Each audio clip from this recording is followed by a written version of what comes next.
Have you ever felt like you're stuck in a movie on repeat? The same script, the same lines, the same predictable ending, no matter how hard you try to rewrite the scene. Carl Jung, the Swiss pioneer in psychiatry, unearthed profound insights into the human mind that resonate with ancient wisdom. His exploration provides a roadmap to personal and societal transformation. Despite the revolutionary potential of Jung's theories, they remained in the shadows, hidden from you. This hidden knowledge, once revealed, has the power to change your perception of reality. But why was it kept hidden? And what profound secret did Jung uncover that could transform your life? Let's delve into this hidden truth: the collective unconscious. At the heart of Jung's theory lies the concept of the collective unconscious, a part of the unconscious mind shared among beings of the same species. Imagine a world where our dreams are not mere figments of our imagination, but gateways to a deeper understanding of our existence. Jung believed that our dreams are a direct link to the unconscious mind, a realm where the true essence of our being resides. This concept is not new. It echoes the ancient teachings that viewed dreams as messages from the divine or the subconscious. Dreams are seen as powerful omens and guides. The Aborigines of Australia, for instance, speak of dream time, a sacred era of creation that continues to live on through their dreams and visions. Similarly, in Jung's view, our dreams are not just random images, but meaningful symbols that can guide us towards self-realization and enlightenment. Jung's concept of the collective unconscious takes this idea further.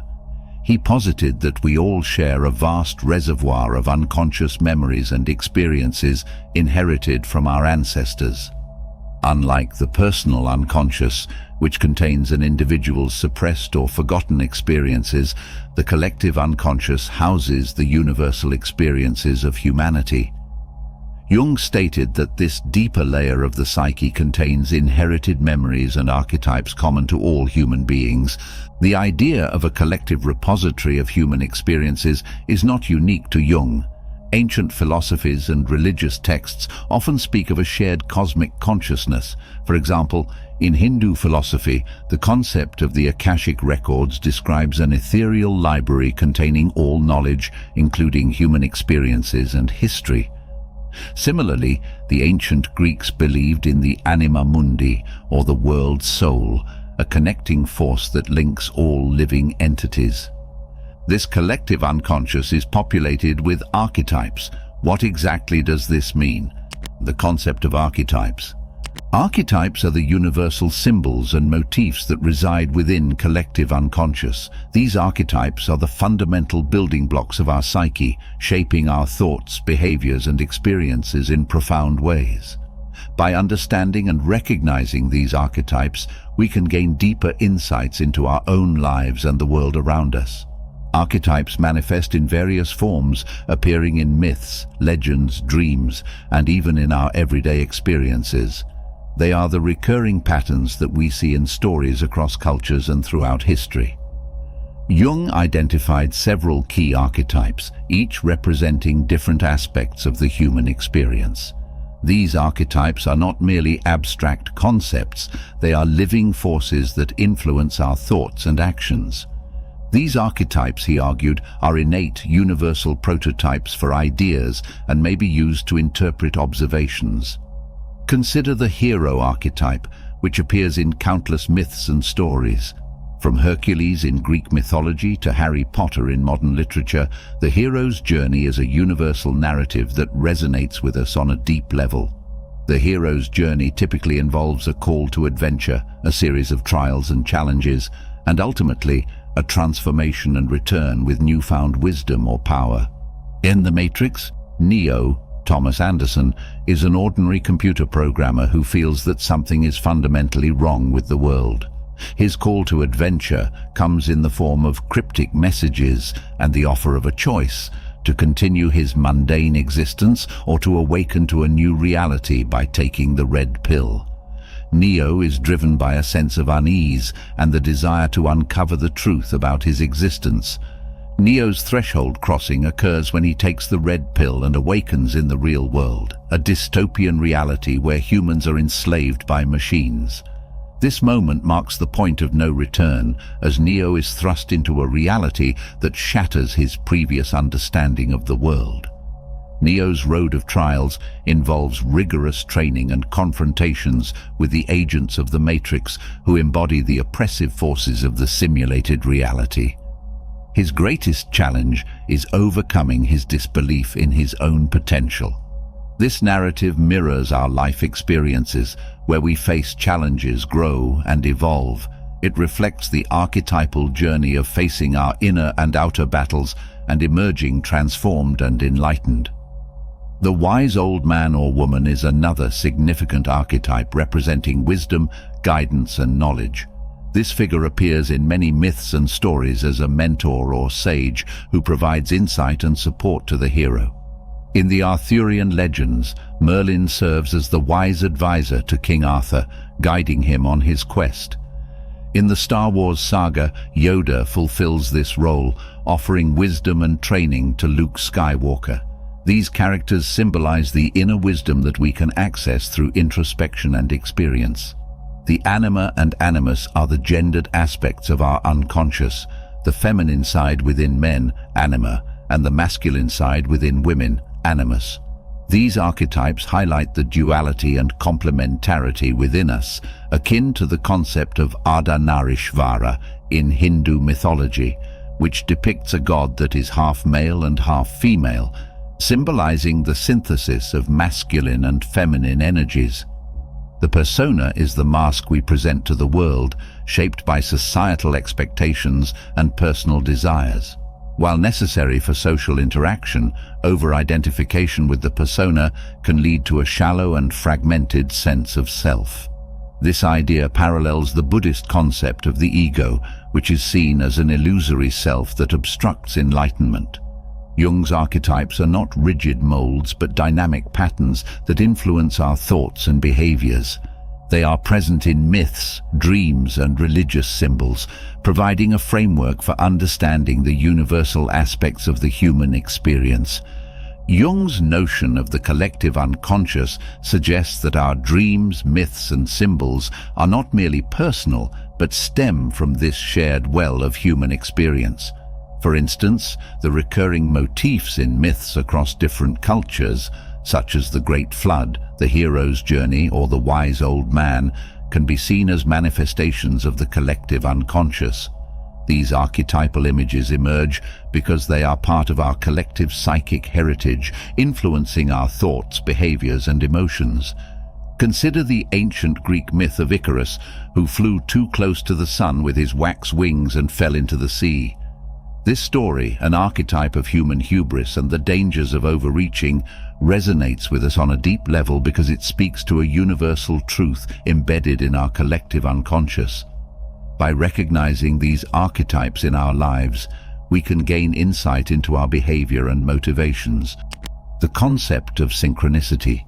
One of the most intriguing aspects of Jung's work is his exploration of synchronicity, the idea that meaningful coincidences occur in our lives that are not causally related, but seem to be connected by a deeper order.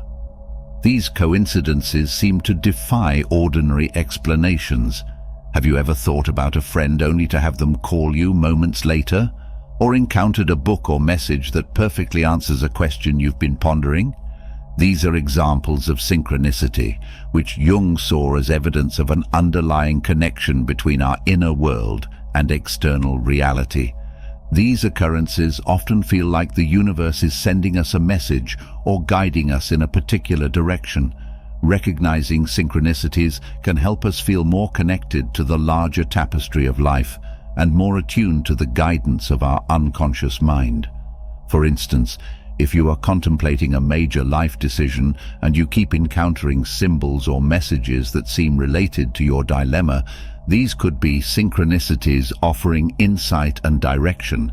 It suggests that our inner and outer worlds are intertwined in ways that science has yet to fully understand. Synchronicity points to an underlying interconnectedness of all things. In Taoism, for instance, the principle of Tao embodies the fundamental flow and harmony of the cosmos, suggesting that everything is interconnected and that events occur in accordance with this natural order. Similarly, the Hermetic principle, as above, so below, reflects the correspondence between the macrocosm, the universe, and the microcosm, the individual. Jung's synchronicity echoes this idea, suggesting that our lives are part of a greater pattern, a cosmic play where every step is meaningful. This idea has fascinating implications for our understanding of reality, aligning with the principles of quantum physics. Quantum entanglement, for example, describes how particles can become interconnected and affect each other instantaneously, regardless of distance. This phenomenon challenges our conventional notions of time and space, suggesting a deeper level of reality where everything is interconnected. To fully grasp the transformative power of Jung's teachings, we must delve into the process of individuation. Jung theory of individuation. This is the journey of integrating the different aspects of our psyche, conscious and unconscious parts of the self, a path towards wholeness and self-realization. According to Jung, this journey involves acknowledging and reconciling the various components of the unconscious. The process of individuation is similar to the spiritual journey described in many religious and mystical traditions. In Sufism, for example, the journey toward union with the divine involves a series of stages and trials, much like the steps of individuation. Similarly, the Christian mystic tradition speaks of the path to achieving theosis, or divinization, where the individual becomes more aligned with the divine nature. Jung's concept of individuation emphasizes the importance of integrating all aspects of ourselves, both light and dark, into a coherent whole. This is not about achieving perfection, but about becoming who we truly are. Individuation is a lifelong process where we continuously learn and grow, guided by the wisdom of the unconscious mind. This journey requires courage as we face the unknown and confront the parts of ourselves that we might prefer to ignore. But it is through this process that we can achieve a deeper sense of wholeness and authenticity. Jung believed that individuation involves integrating the ego with the self, the central archetype representing the totality of the psyche. The ego is our conscious identity, while the self encompasses both conscious and unconscious aspects. The self is the source of our deepest potential and purpose, guiding us toward wholeness and fulfillment. The Hindu concept of Kundalini, the serpent energy coiled at the base of the spine, resonates deeply with Carl Jung's idea of psychic energy and its potential for spiritual awakening. Kundalini is described as a powerful, dormant force within each person, lying in wait at the base of the spine. When awakened, this energy ascends through the chakras, or energy centers, leading to profound spiritual experiences and enlightenment. Jung's concept of psychic energy parallels this idea. He believed that the human psyche contains vast potential energy, much of which lies dormant in the unconscious. Through the process of individuation, integrating the conscious and unconscious aspects of the self, this psychic energy is harnessed and transformed, leading to greater self-awareness and spiritual growth. For Jung, the awakening of this energy is akin to the awakening of Kundalini, resulting in a transformative journey toward wholeness. Central to the concept of individuation is the shadow archetype. The shadow represents the dark, repressed parts of our psyche that we often deny or ignore. It is the repository for all that we consider unacceptable or undesirable within ourselves. Yet, Jung believed that confronting and integrating our shadow is essential for true self-awareness and growth. For example, the yin-yang symbol in Taoism represents the balance of opposites, including the acceptance of our darker aspects as part of the whole. The shadow is not inherently evil, it is simply the parts of ourselves that we refuse to acknowledge. These can include our fears, desires, weaknesses, and even our strengths that we do not fully embrace. The process of acknowledging and integrating the shadow is akin to the ancient alchemical transformation, where base elements are refined into pure gold, symbolizing the purification and integration of the self. This journey leads to greater self-knowledge and a more authentic existence. Consider the story of the Buddha's enlightenment. Before reaching enlightenment, Siddhartha Gautama faced Mara, the demon of illusion. Mara assaulted him with temptations and fears, but instead of fighting or fleeing, the Buddha acknowledged Mara's presence and accepted it. This act of recognition and acceptance allowed the Buddha to transcend his fears and illusions, achieving a state of profound enlightenment. This story mirrors the journey of confronting our shadow. By acknowledging our darkest parts, we can transcend them. But how exactly can we face our shadow head-on? Stages of individuation. It begins with self-reflection and awareness. We must become conscious of our thoughts, feelings, behaviors, and patterns. This requires introspection and a willingness to explore our inner world and uncover the hidden aspects of our psyche and gain insights into our true self. We must look within ourselves and identify the traits and behaviors we have repressed. This can be an uncomfortable and even painful process, but it is essential for growth. It is important to approach this task with compassion and understanding, recognizing that the shadow is a part of us that needs to be healed, not punished. By recognizing and integrating these darker aspects of the self, one can achieve a more balanced and authentic personality. Facing our shadow also involves understanding the projections we cast onto others. Jung believed that we often project our repressed traits onto others, seeing in them what we refuse to see in ourselves. For example, if we repress our own anger, we might perceive others as being hostile or aggressive. By recognizing these projections, we can reclaim the parts of ourselves that we have disowned and begin to integrate them. The parable of the prodigal son, found in Christian scripture, illustrates this journey beautifully. The younger son leaves home, squanders his inheritance, and falls into despair before finally returning to his father, who welcomes him back with open arms. This story symbolizes the soul's journey away from and back to its true self, a process of losing and finding oneself that is central to the concept of individuation. This is not a mere intellectual exercise, but a transformative experience that can change our perception of reality. By understanding and integrating these teachings, we open ourselves to a deeper sense of meaning and purpose in our lives. In the Hindu tradition, the concept of Maya refers to the illusory nature of the world. According to this belief, what we perceive as reality is a veil that hides the true essence of existence. Jung's insights into the unconscious and the process of individuation help us to lift this veil, revealing the deeper truths that lie beneath. This journey is not without its challenges. Confronting our shadow can be a daunting and painful process, as it requires facing the parts of ourselves that we would rather ignore or deny. However, it is through this confrontation that we can achieve true self-awareness and growth. The ancient alchemists knew this well. They spoke of the nigredo, the blackening stage of alchemy, where the old self must be broken down before it can be transformed into something new. This integration process is transformative. By accepting our shadow, we become more whole and authentic. We are no longer fragmented, divided against ourselves. This wholeness allows us to live more fully and authentically, free from the distortions of repression and projection.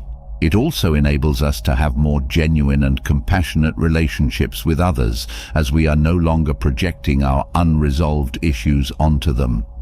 The ancient Greek concept of hubris, or excessive pride, can be seen as an example of the shadow at work. In many Greek myths, characters who exhibit hubris are often brought low by the gods as a punishment for their arrogance. This serves as a reminder that failing to acknowledge and integrate our shadow can lead to our downfall.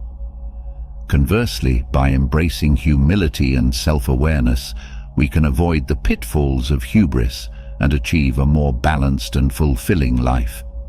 Jung's insights into the shadow also have profound implications for our understanding of evil. He believed that much of what we consider evil is the result of repressed and unacknowledged aspects of the human psyche. By bringing these aspects into the light of consciousness, we can begin to heal and transform them. This idea emphasized the importance of compassion, forgiveness, and understanding in overcoming evil. Connecting with the self. As we journey deeper into Carl Jung's teachings, we encounter the self, the central archetype representing the totality of the psyche. The self is the source of our deepest potential and purpose, guiding us toward wholeness and fulfillment. Connecting with the self is a profound and transformative experience, leading to spiritual awakening and a deeper understanding of our true nature. The self encompasses both our conscious and unconscious aspects, integrating all parts of our personality. It is the ultimate goal of individuation, the process of becoming whole and complete. While the ego represents our conscious identity, the self transcends the ego, embodying the full range of our human potential. The self is seen as a reflection of the divine or universal consciousness. In Hinduism, the concept of Atman represents the true self, the eternal essence that is identical to Brahman, the ultimate reality. The journey of self-realization involves recognizing this divine essence within and experiencing unity with the universal consciousness. Similarly, in Buddhism, the process of enlightenment involves realizing the true nature of the self, transcending the illusions of the ego, and experiencing the interconnectedness of all things. The self, in this context, is not an individual identity, but a state of pure awareness and presence. Jung's concept of the self aligns with these spiritual perspectives, emphasizing the importance of transcending the ego and embracing the totality of our being. The self is both a personal and universal archetype, reflecting our individual uniqueness and our connection to the collective unconscious. Connecting with the self involves a deep and transformative inner journey. This journey often begins with a crisis or a significant life event that challenges our existing sense of identity and purpose. Such experiences, though difficult, can serve as catalysts for growth and self-discovery, prompting us to explore the deeper aspects of our psyche. One of the ways to connect with the self is through the practice of active imagination, a technique developed by Jung. Active imagination involves engaging with the images and symbols that emerge from the unconscious, allowing them to unfold and reveal their deeper meanings. This process can be done through various forms of creative expression, such as writing, drawing, or movement. Active imagination allows us to dialogue with the different parts of our psyche, gaining insights and integrating their wisdom. It is a powerful tool for connecting with the self and uncovering the deeper truths that lie within us. By engaging with our inner world in this way, we can tap into the rich resources of the unconscious and experience profound transformation. The process of connecting with the self also involves cultivating a state of presence and mindfulness. By being fully present in the moment, we can transcend the limitations of the ego and experience the deeper aspects of our being. It helps us to quiet the mind and attune to the subtle messages of the self. I hope you enjoyed this video. If you did, feel free to subscribe to the channel. Thanks for watching.